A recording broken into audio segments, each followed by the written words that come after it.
Hello YouTube, j'espère que tu vas bien. Bienvenue sur le channel de Cryptonic.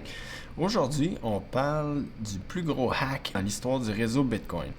En fait, c'est une histoire qui remonte à l'été 2016 sur la plateforme Bitfinex.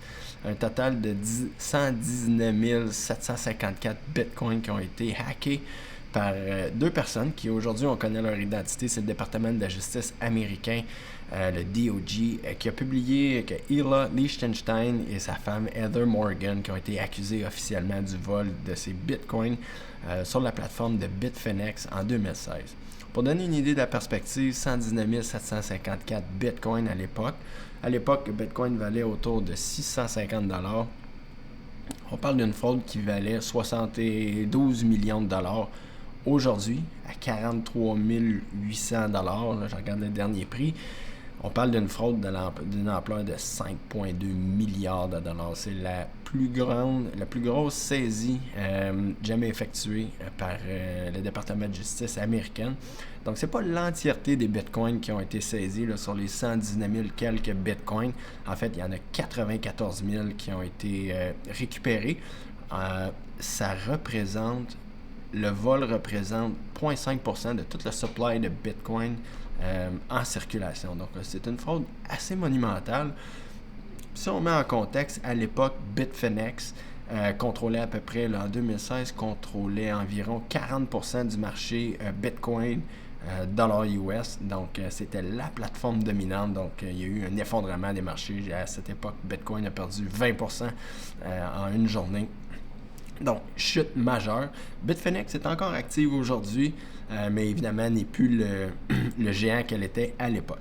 Cette nouvelle-là est super intéressante parce que ça démontre à quel point le blockchain, Bitcoin, est d'une transparence en fait exceptionnelle. En fait, c'est difficile de mettre un visage sur les utilisateurs. Par contre, toutes les transactions sur le blockchain sont publiques.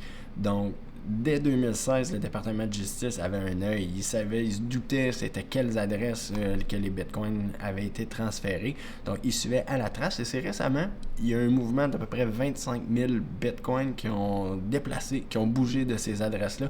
Ça a mis à la puce à l'oreille aux enquêteurs du DOJ qui a fait en sorte, qu'ils ont réussi à retracer les deux accusés. En fait, une des réflexions qui m'est venue au moment de lire cette nouvelle-là, c'est en fait, ça devait pas être des hackers très, très sophistiqués.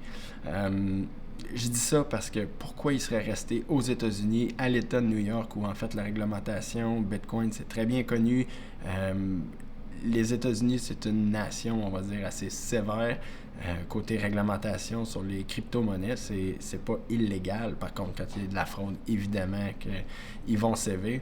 Mais une juridiction aussi sévère, qui ont les moyens pour enquêter, pourquoi rester aux États-Unis? En fait, ils étaient un peu condamnés à ne pas pouvoir profiter du hack qu'ils ont effectué parce que impossible de sortir 4 milliards de bitcoins sans attirer l'attention des autorités. Cette fraude me fait penser un peu aussi à celle des hackers en juin 2021, le Colonial Pipeline dans le sud des États-Unis qui avait été hacké. En fait, le pipeline avait été pris par... Le contrôle du pipeline avait été pris par des hackers qui demandaient une rançon en Bitcoin, une rançon de 10 millions qui a été versée aux hackers, mais qui a été immédiatement récupérée parce que, évidemment, parce que tout est transparent sur le blockchain. Donc, ça a été assez simple pour les autorités, là aussi, de récupérer les fonds. Je vais terminer la vidéo ici avec, en fait, quand j'ai lu le nom des hackers, ça me disait absolument rien. Donc, j'ai fait une petite recherche pour voir qui étaient ces deux personnes dont on mentionne dans l'article pour me rendre compte que je m'attendais à une personnalité du genre Edward Snowden ou quelqu'un, un hacker avec son hoodie dans son sous-sol qui hack des systèmes. On va prendre le temps de regarder une vidéo des talents de rapper de une des hackers. Donc, on voit que c'est pas du tout le genre de personnalité à laquelle on serait attendu comme pour un hacker de cette envergure. Fucking on investors, engineers, my fuckboys weren't dumb. Would've made hella income. Love cash, got a green thumb. Software built my kingdom. This is a much better outcome. I'm so agile like Scrum. Don't need none of them. They below me now, like motherfucking pump scum. Wall Street.